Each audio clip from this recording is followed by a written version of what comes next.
Yo quiero saludar a todos nuestros hermanos, aquellos que están conectados por la red TV Radio Manaim y que nos están acompañando por el YouTube, y aquellos también que nos visitan. A todos queremos saludarles con la paz del Señor. Nosotros vamos a colocarnos de rodillas y vamos a clamar por la sangre de Jesús, dando inicio a este nuestro culto.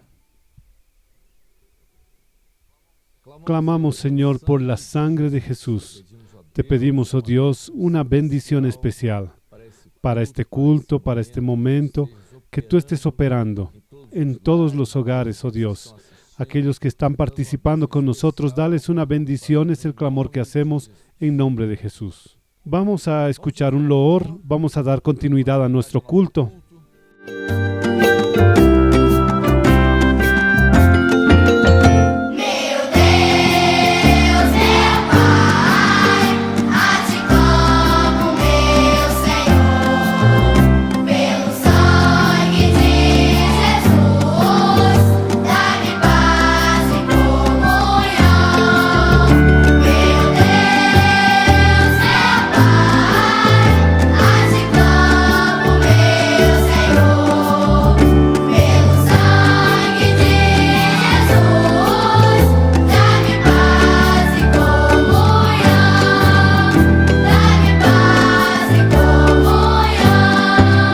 Hermanos, gloria a Dios, qué alegría.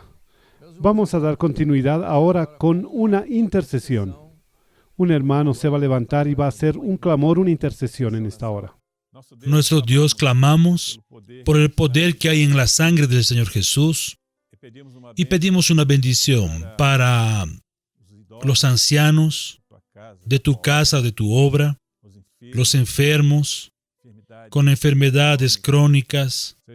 Señor, este grupo de riesgo, recordamos de los profesionales de la salud, médicos, enfermeros, paramédicos, aquellos que ayudan en las cirugías. Oramos por los profesionales que cuidan de la limpieza en los hospitales, también de las ciudades.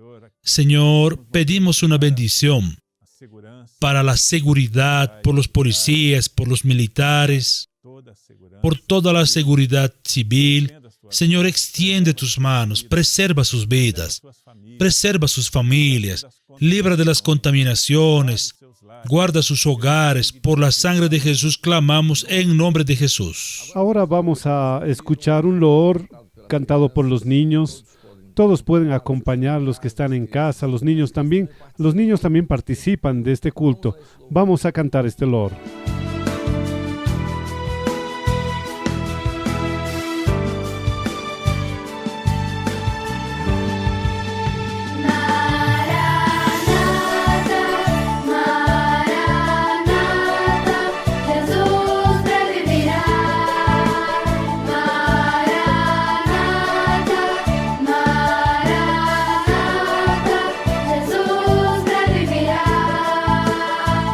Eu vou subir.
Nosotros vamos a abrir nuestras Biblias y vamos a leer un texto en la palabra que se encuentra en el Evangelio de Juan, capítulo 7, versículo 37.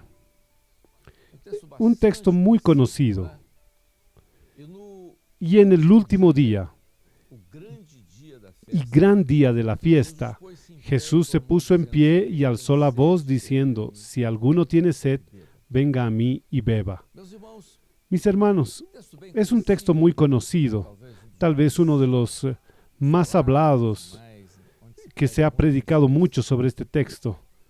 Pero vamos a entender el momento, porque el Evangelio, él es profético. Es un Evangelio simple, pero muy profético.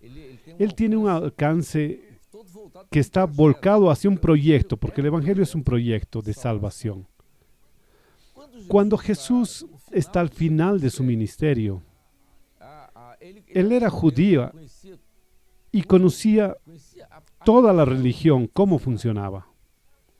Israel tenía sus fiestas, y una de las fiestas más importantes era aquella fiesta, la última fiesta del año, que era la fiesta de los tabernáculos. En esta fiesta, los judíos conmemoraban, recordaban todo aquello que había ocurrido con Israel en su peregrinación en el desierto, en Egipto. Cuando Israel acampó en el desierto, armó el tabernáculo, sus tiendas, sus carpas, todo el proceso en el desierto. Entonces, en esta fiesta, ellos recordaban esto y se acordaban de todo lo que había ocurrido, cómo Dios había operado en medio del pueblo, de la manera como Dios había atendido al pueblo y cómo el pueblo se había conducido. Entonces era un recuerdo, una rememoración, y conmemoraban esto. Se quedaban en las carpas, en las tiendas, no vamos a entrar en detalles sobre esto. Y los discípulos le dijeron a Jesús: nosotros estamos yendo a la fiesta, y Jesús les dice: ok, entonces ustedes pueden ir, yo voy después. Y Jesús después, en el último día de la fiesta, él mira aquella multitud que estaba ahí, todo aquello que se hacía, todos los sacerdotes haciendo esto y aquello, todo aquel acontecimiento, todo lo que abarcaba aquella multitud. Y Jesús mira a la multitud y dice así: si alguien tiene sed, venga a mí y beba. Podría haber sido muy extraño de Jesús escuchar eso. ¿Cuál es el significado? Podrían ser palabras sueltas, o será que es filosófico. Jesús está hablando al hombre de su necesidad más importante, que es la del alma. Aquel momento, el pueblo que él estaba envuelto en sus tradiciones religiosas, en sus conceptos religiosos, pensando en aquello que Dios había hecho, pero que no estaba haciendo más. Ellos estaban viviendo ya en un periodo de unos 400 años, al final de estos 400 años, donde Dios no se había revelado. Faltó el ministerio de profetas, no hubo profetas en este periodo entre los dos testamentos. Y entonces estaban viviendo de una tradición de cosas que habían pasado y Dios había hecho con sus padres y antepasados, pero no hacía más. Entonces él ve al pueblo este deseo que ellos no alcanzaban y que Jesús coloca aquí como la sed que estaba en el alma de ellos. Era sed de alguna cosa. Es interesante que en aquel tiempo los griegos ya hablaban sobre la ansiedad, que era una forma de la sed del alma.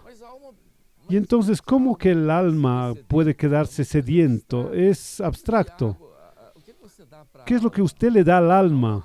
Es algo muy interior. ¿Y qué es eso? Entonces Jesús les está diciendo: si alguien tiene sed, venga a mí y beba. ¿Por qué? Porque proféticamente le está diciendo lo siguiente: el agua que su alma queda sedienta, solo yo puedo dar, porque yo soy la fuente de aguas vivas. Entonces, colocando ahí el misterio profético que llega hasta nosotros. Nosotros estamos viviendo hoy en un mundo también así. Las personas tienen sus tradiciones religiosas. Vamos a tomar al cristianismo.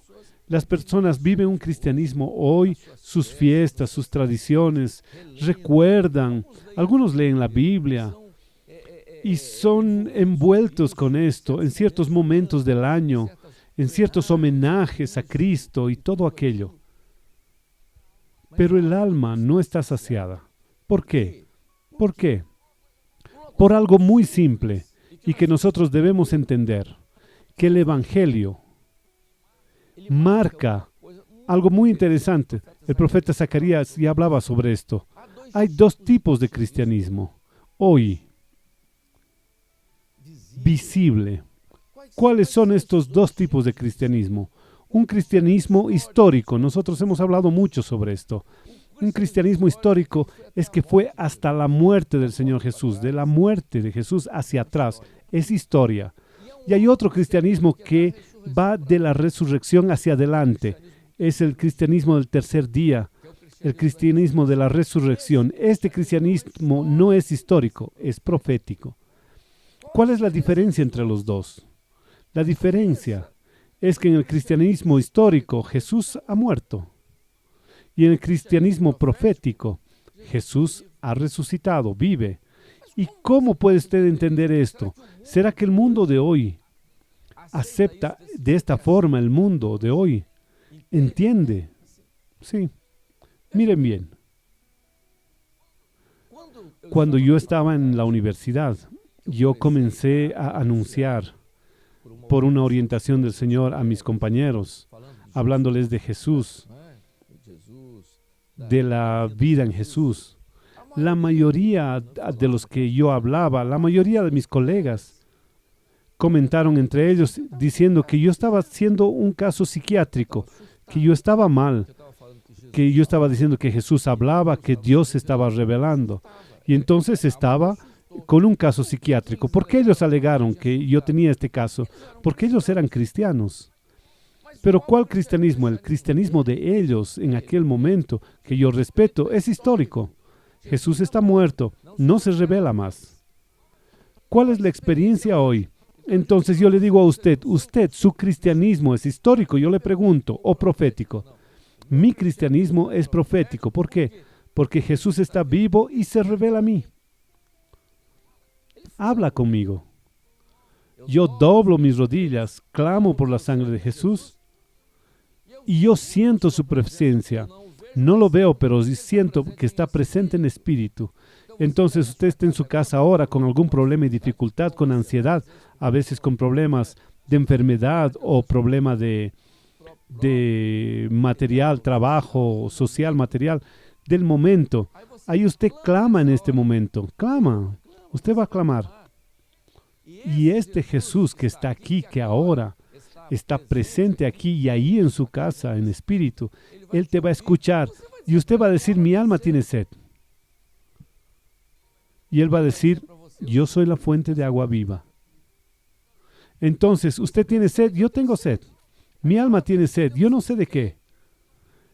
Yo tomo remedios, voy al psiquiatra, todo bien, los profesionales del área de salud, nadie está en contra de ellos. Pero usted necesita de un toque. Y el toque en su alma, solo quien puede dar es Él, porque Él es la fuente de aguas vivas.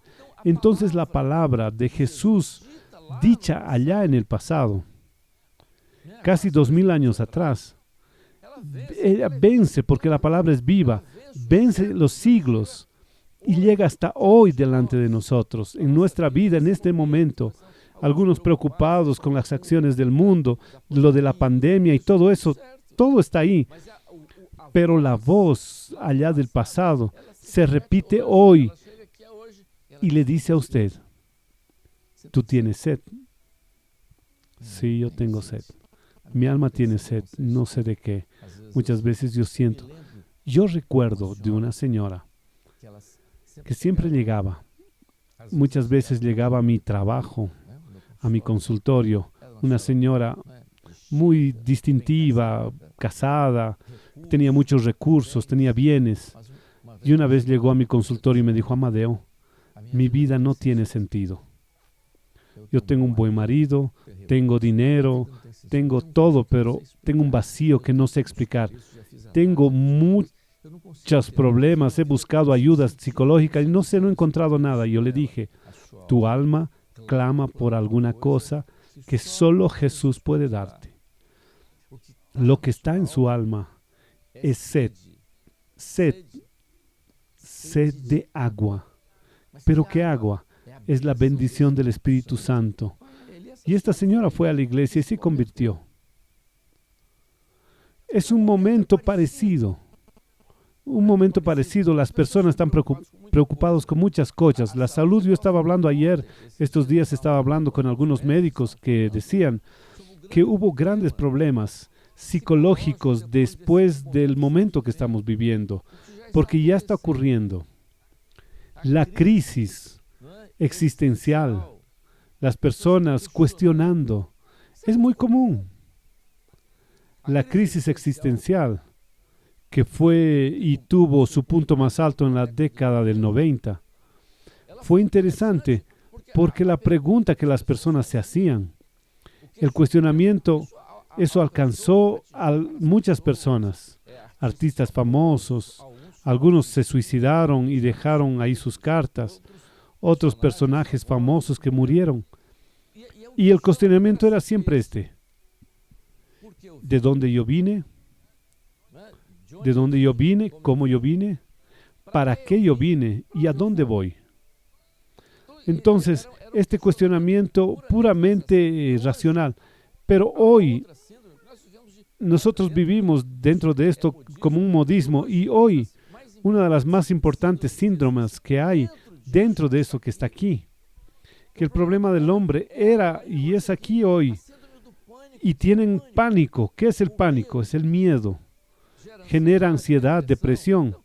Hoy nosotros vivimos el siglo XXI, el llamado siglo de la famosa síndrome del pánico, donde hay miedo de todo, que uno tiene miedo de un dolor de barriga, del vecino mío, y después muere, y después yo comienzo a sentir lo mismo en mi estómago, y entonces todo esto del pánico. El mundo de hoy vive así. ¿Por qué? Porque el mundo hoy está volcado a las cosas de esta vida.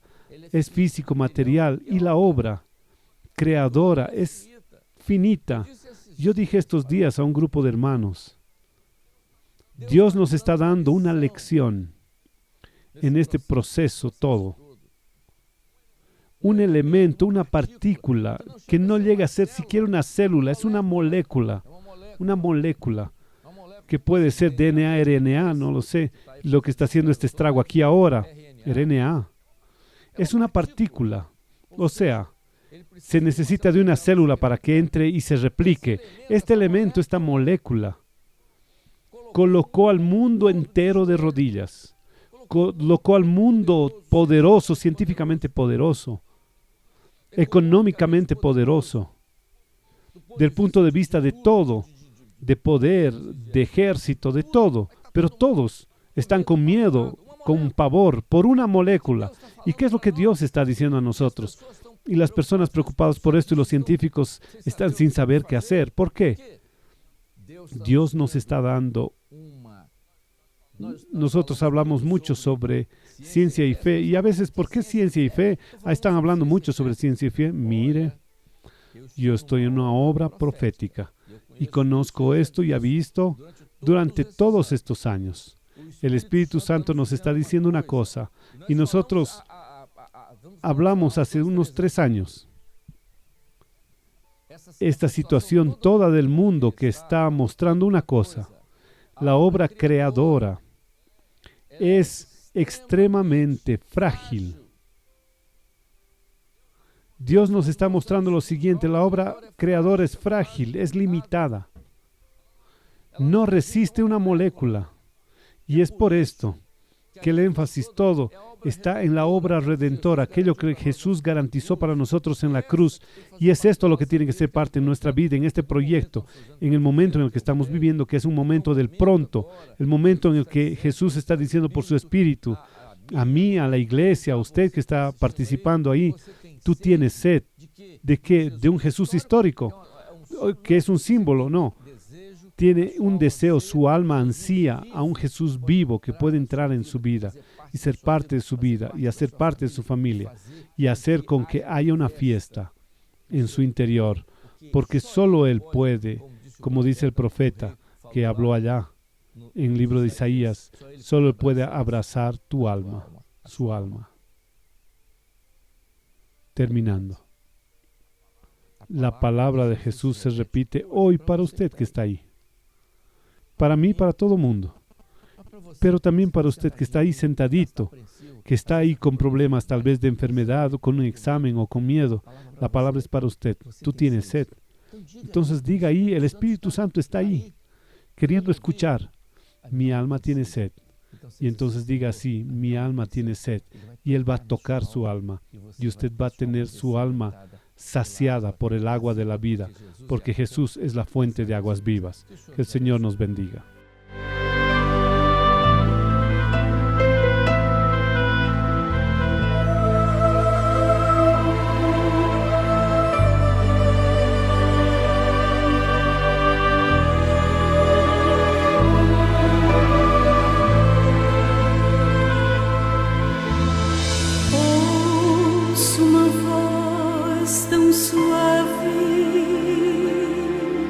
Uma voz como das águas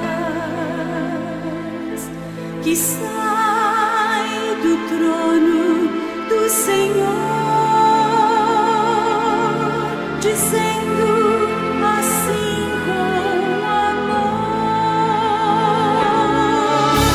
Igreja, brevemente voltarei.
Amén, gloria a Dios. Nosotros estamos terminando, pero vamos a escuchar ahora algunos recados pastorales dirigidos a la iglesia, a los hermanos. Vamos a escuchar algunos. Recado pastoral del pastor Adailto Fernández Almeida a los hermanos de la iglesia Villa Gaber Pasos en la ciudad de Nanuq, Minas Gerais, Brasil. Hermanos, la añoranza nos aprieta el corazón de los cultos, de los hermanos, los niños, los instrumentos, preparándose, las reuniones, los llantos. Para el pastor, oír la necesidad de los hermanos es una honra. Todo eso hace mucha falta, pero nos ha hecho entender cuán valioso es estar juntos en el cuerpo. es un solo tiempo, necesario y profético. Nos alegremos muy pronto. Salmo 122, versículo 1. Recado pastoral del pastor Péricles José Ferreira. A los hermanos de la iglesia Acayaca, en Piúma, Espíritu Santo, Brasil. A los amados hermanos de las iglesias de Acayaca y Nueva Esperanza en Piúma, Espíritu Santo. La paz del Señor Jesús os sea multiplicada. Reitero que estamos juntos en oración, en la misma comunión y siempre a disposición de los hermanos para cualquier necesidad. Comunicaos con los santos en sus necesidades. Romanos 12, versículo 13. Fraternalmente, Pastor Péricles Ferreira. Vamos a terminar nuestro culto. Vamos a glorificar al Señor. Señor, nosotros te bendecimos por tu presencia en este lugar, por la operación del poder de tu gracia en medio de tu pueblo, Señor. Visítanos en cada hogar. Muchas veces alguien en el tránsito o en algún otro lugar, participando, escuchando, con la necesidad en su alma, Señor. Alcanza, opera con tu gracia y misericordia. Revela con un Jesús vivo en cada corazón. Nosotros te suplicamos esto en nombre del Señor Jesús, que la gracia maravillosa del Señor, el amor de Dios nuestro eterno Padre, las consolaciones del Espíritu Santo sea con toda la iglesia, ahora y para siempre. Amén.